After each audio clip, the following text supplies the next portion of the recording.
Hi, this is Dr. Brian Castelein with Brighton Foot and Ankle. Let's talk about the Hollywood thing in blood flow called gangrene. Gangrene sounds terrible, and quite frankly, sometimes it is terrible. But there's a couple different types of gangrene.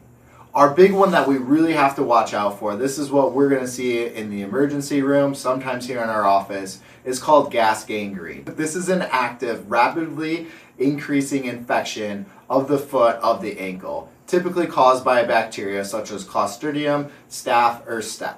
This is absolute a surgical emergency. We need to get you in the operating room. We need to clean this up. We need to control the infection, get you on antibiotics so that way we can save literally your foot, your leg, or your life. This is something that happens quickly.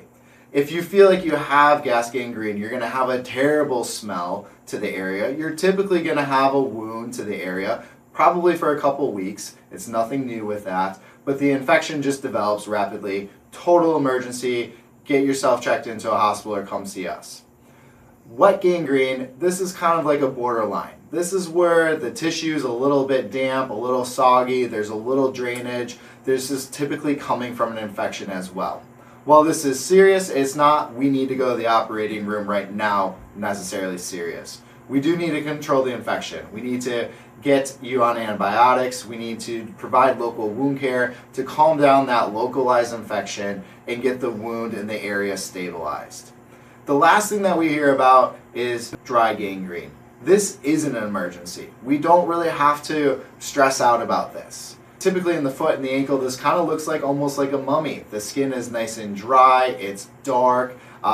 Again, you can Google this because I know you're right on your phone or on your tablet with me right now, but this is going to be something that is stable. We can control the situation. In these situations for the dry gangrene, we're going to talk to a vascular surgeon. We're going to make sure that we have blood flow to the area. We're going to make sure that we have an infectious control in the area, maybe an infectious disease doctor with us to help make sure that there is no infection developing. And we're going to take our time with this. This is something that can be done elective. This is something that can be done on a slow basis. So gangrene kind of gets this bad rap as a general thing, but there are a couple different facets, some really emergent, some really not emergent.